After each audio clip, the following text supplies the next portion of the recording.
ఒక అడవిలో ఒక నక్కుండేది. అది చాలా తెలివిగా ఉండేది. వేగంగా పరిగెత్తేది. మిగిలిన జంతువులు వదిలేసిన తిండితో జీవించేది. ఒకరోజు ఆ నక్క ఒక పులిని చూసింది. పులి ఒక్క దెబ్బతో వేటాడింది. వెంటనే జంతువుల మందంతా భయంతో చెల్లాచెదరయింది. అడవి మొత్తం నిశ్శబ్దంగా మారింది. అది చూసిన నక్క మనసులో అసూయ కలిగింది. పులికి 4 కాళ్లున్నాయి, నాకూ ఉన్నాయి. పులి నడుస్తుంది, నేనూ నడుస్తాను. పులి గర్జిస్తుంది, నేనూ గర్జించగలను అని అనుకుంది.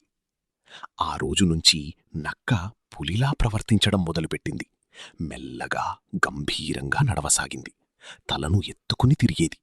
మిగిలిన తిండి తినడం మానేసి పెద్ద వేట కోసం ఎదురుచూడసాగింది.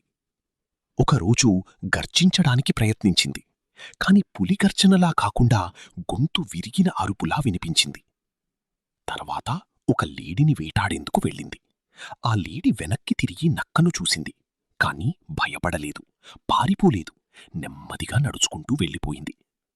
ఇది చూసిన మిగతా నక్కలు ఏమీ మాట్లాడలేదు. కాని వారి నిశ్శబ్దం నవ్వుకన్నా ఎక్కువగా బాధ కలిగించింది. ఈ విషయం పులికి తెలిసింది. అది కోపపడలేదు.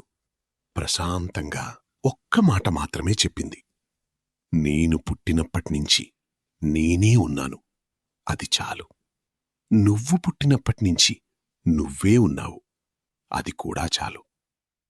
అడవి మళ్లీ నిశ్శబ్దంగా మారింది.